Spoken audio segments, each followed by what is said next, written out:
नमस्कार साथियों। आज चंद्रयान 3 की सफल लैंडिंग चंद्रमा के साउथ पोल पर की गई। यह 140 करोड़ देशवासियों के लिए बड़े हर्ष की बात है और ख़ास तौर पर हमारे इसरो के जो वैज्ञानिक हैं इससे जुड़े हुए हैं वो वैज्ञानिक तो विशेष तौर पर बधाई के पात्र हैं। आप सभी लोगों को बधाई हो, देशवासियों को, कि हमने आज चंद्रमा के साउथ पोल पर हम पहले देश बन गए हैं जहां चंद्रयान 3 को सफलतापूर्वक लैंडिंग करा दिया गया है। आज इसी पर चर्चा करेंगे। हमारे साथ नरेश गुप्ता जी हैं। नरेश गुप्ता जी, बधाई हो आपको भी। चंद्रयान 3 आज साउथ पोल, जिसको 14 जुलाई को लॉन्च किया था, आज 23 अगस्त को 6:04 पर उसने चंद्रमा पर अपनी सफलतापूर्वक लैंडिंग कर ली है और इससे हमारे देश का जो मान है और देश का नाम है वो रोशन हुआ है। इसके बारे में आप क्या कहेंगे? सबसे पहले तो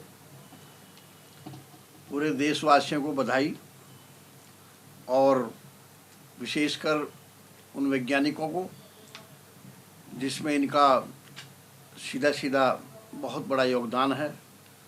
न केवल भारतीय वैज्ञानिकों को बल्कि जो भारत के जो वैज्ञानिक हमारे दूसरे देशों में, विशेषकर अमेरिका की नासा एजेंसी में, जो अंतरिक्ष एजेंसी है, नासा दुनिया की सबसे बड़ी एजेंसी है, उसमें भी काम करते हैं, उसमें भी लगे हुए हैं।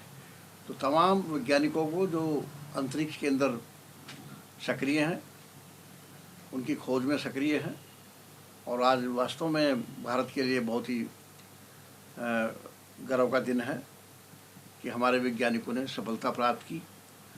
14 जुलाई को ये यान छोड़ा गया था और आज के दिन घोषित था कि ये अपने चंद्रमा की पृथ्वी पर, चंद्रमा की ज़मीन पर, सतह पर अपने पैर रखेगा, और कामयाबी मिली।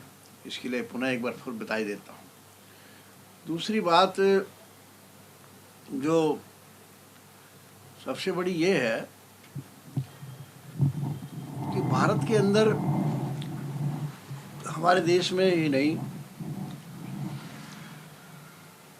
दुनिया के तमाम देशों में अंतरिक्ष की खोज और अंतरिक्ष में जो भी हमें दिखाई दे रहा है, जितने भी ग्रह दिखाई दे रहे हैं, छोटे हैं, बड़े हैं, स्टार्स हैं, तारे हैं, उन सब की खोज में अंतरिक्ष वैज्ञानिकों का ध्यान लगा रहता है कि वो उनको कैसे पार पाया जा सके, उन पर कैसे पहुंचा जाए, उनका कैसे काम किया जाए, उनका क्या क्या काम होता है, उनसे क्या हासिल किया जा सकता है। ये सब मनुष्य के विकास के लिए, देखिए, मनुष्य की सबसे बड़ी जिज्ञासा है और इसकी खोज के अंदर लगे हुए हैं। लेकिन अब तक जो मैं समझता हूँ, मेरा जो अपना दिमाग कहता है कि अंतरिक्ष में अब तक की जो सबसे बड़ी सफलताएं हैं, वो जो हमारे सैटेलाइट्स हैं, जो उपग्रह हैं, जिनको स्थापित किया गया है। हमारा सबसे पहला उपग्रह था आर्यभट्ट के नाम से।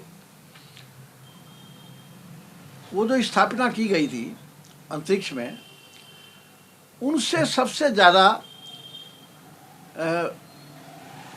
देश की जनता को और दुनिया को फ़ायदा होता है।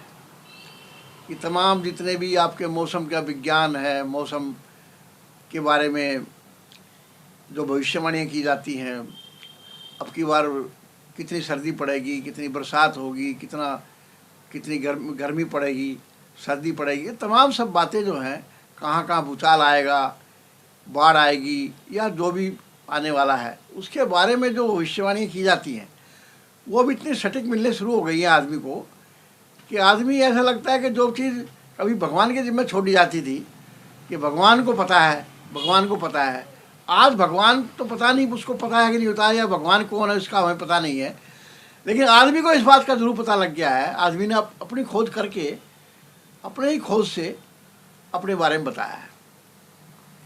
तो ये एक सबसे बड़ी बात है कि उपग्रह के माध्यम से आज हम देखते हैं, टीवी देखते हैं, टीवी में प्रोग्राम कहाँ से चल रहा है, कहाँ से नहीं चल रहा है, इस बात की जरूरत नहीं है, और हमारे पास टीवी के अंदर जो कुछ दिखाई दे रहा है हम देख रहे हैं। ये सब उपग्रह का कमाल है। हम जो ये मोबाइल देख रहे हैं, मोबाइल से बातें कर रहे हैं, कहाँ से कहाँ बातें कर रहे हैं, ये तमाम सब उपग्रह का कमाल है। यानी उपग्रह का जितना फ़ायदा मनुष्य जाति को मिला है, उतना अभी अन्य अंतरिक्ष यंत्र जो खोज हुई है, चाहे वो मंगल पर ग्रह पर जाने की हो या चांद पर जाने की हो या किसी अन्य पर जाने की और आगे कोशिश है, उससे उतना फ़ायदा नहीं मिला है। लेकिन मनुष्य की खोज है और वो लगातार सफलता हासिल करने पे लगा हुआ है। और भारत ही नहीं, भारत के साथ साथ दुनिया के और देश, ख़ास तौर से इस समय दुनिया के अंदर 8-10 देश जो हैं वो इस तरह के अंतरिक्ष के अंदर खोज पर लगे हुए हैं। अमेरिका और सोवियत संघ तो बहुत पुराने इस चीज़ के खिलाड़ी रहे हैं, और लेकिन अब उसके साथ साथ जो है जापान भी और चीन भी बहुत आगे निकलता जा रहा है दिन पर दिन। हमारा पड़ोसी देश चीन है, चीन ने भी जो है इसके अंदर अभी 2020 में उन्होंने चंद्रमा की सतह पर पैर रखा था। तो ये बेशक जो है अभी वहाँ पर चांद पे जो मनुष्य है वो अभी नहीं उतर पा रहा है। इस काम में मैं समझता हूँ कि अब तक जो हमारी जानकारी है कि सिर्फ अमेरिका ही कामयाब हो पाया है। नील आर्मस्ट्रांग जो सबसे पहले उतरा था, अब उसमें भी कितनी सच्चाई है कितनी नहीं है इस बारे में अभी नहीं कहा जा सकता, लेकिन ऐसा माना जाता है कि अमेरिका का जो अंतरिक्ष यात्री था वो चंद्रमा पर सबसे पहले उतरा था। लेकिन उन सबसे उतरने से, वहाँ से मिट्टी लाने में, वहाँ से कंकड़ मिट्टी ला करके क्या हासिल हुआ, अब तक तो मैं समझता हूँ कोई सफलता मिली नहीं है। सिर्फ पानी की खोज में लगे हुए हैं।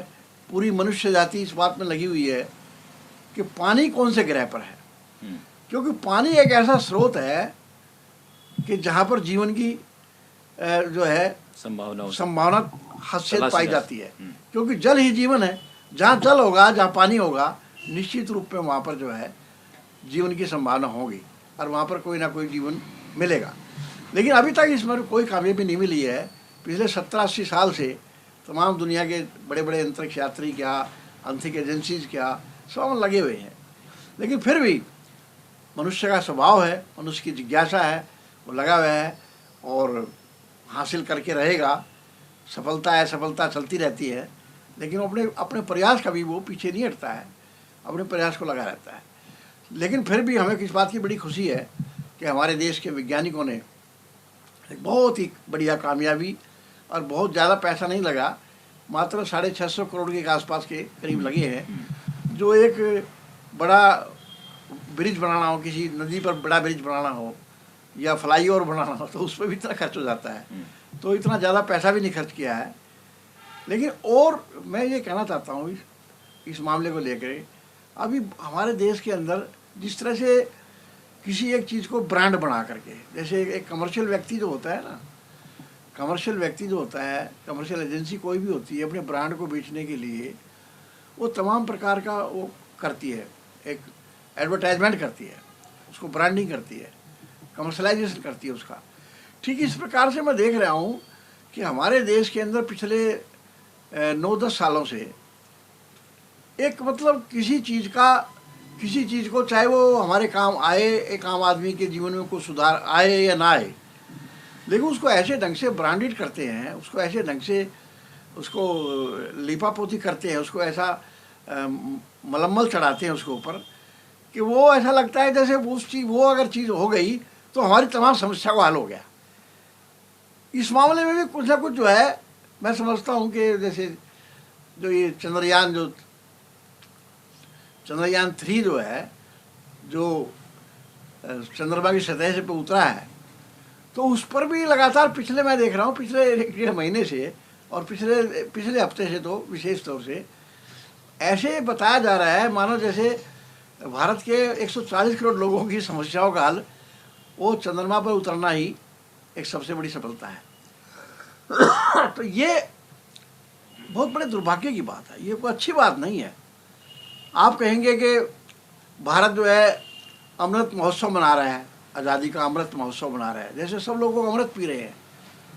अमृत पीने का मतलब क्या होता है? अमृत पीने का मतलब होता है कि कभी मरेगा ही नहीं, अब अमृत पी लिया।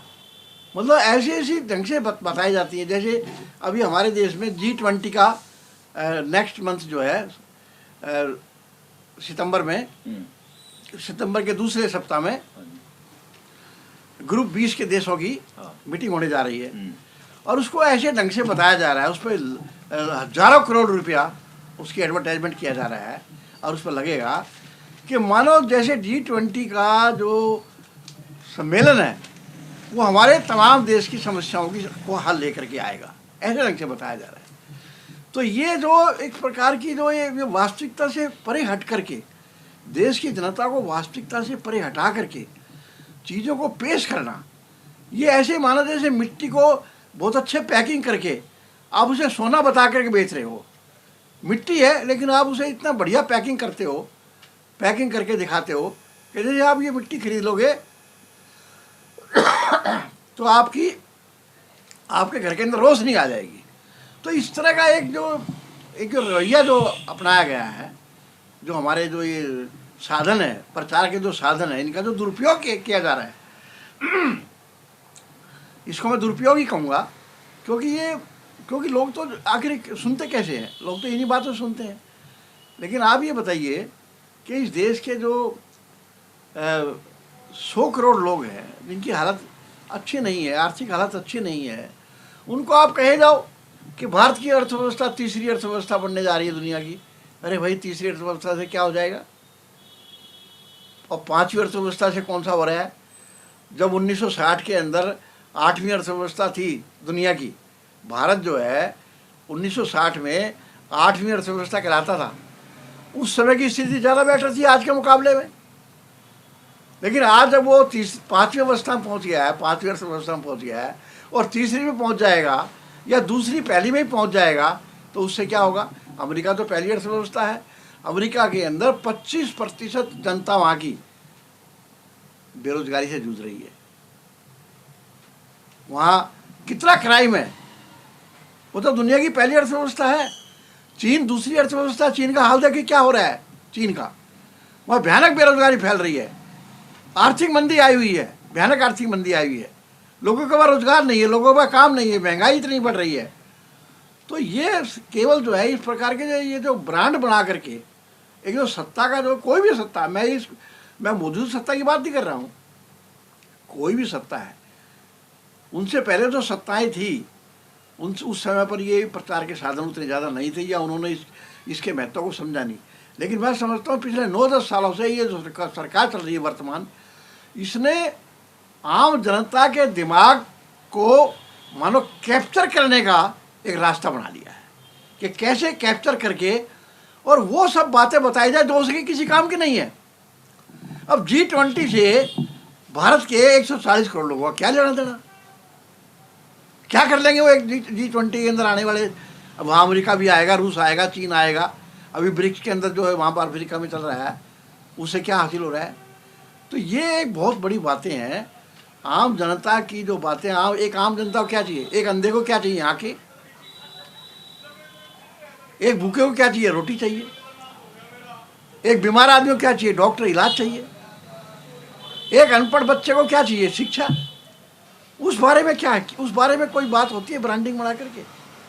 शिक्षा के बजट कम हो रहे हैं, स्वास्थ्य के बजट कम हो रहे हैं, सरकारी जो चीज़ें हैं, सरकारी संस्थान है वो कम होते जा रहे हैं। तो ये जो भारी असमानता फैलाई जा रही है उस पर तो कोई बात नहीं कर रहा है। और ऐसे लग रहा है जैसे मान लीजिए हमने चंद्रयान वहाँ उतर दिया है तो अब हमारी कोई समस्या बची नहीं है, या G20 का अगले महीने जो सम्मेलन होगा उसके बाद हमारी समस्या सब खत्म हो जाएगी। तो मेरा ये कहना है कि हमें खुशी होती है कि हमारे देश का कोई भी व्यक्ति जब तरक्की करता है, कोई सफलता प्राप्त करता है, ये एक विषय है, वैज्ञानिक विषय है। विज्ञान के अंदर हमारा देश तरक्की करता है, अच्छी बात है। लेकिन विज्ञान के साथ साथ ये भी होना चाहिए, जो हम विज्ञान को रोज़ कोसते रहते हैं। एक तरफ हम विज्ञान को आज गर्व, हमारे प्रधानमंत्री जी भी कह रहे हैं, बधाई दे रहे हैं, अच्छी बात है, देनी चाहिए।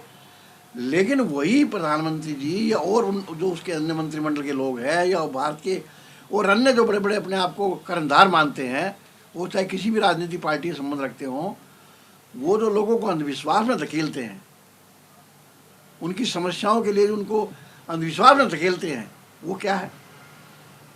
विज्ञान की तारीफ तो हमेशा ही होनी चाहिए। आज भी जो है वो आरतियाँ हुई है, पूजा पाठ हुए हैं और अजान पढ़ी गई है सफलता के लिए।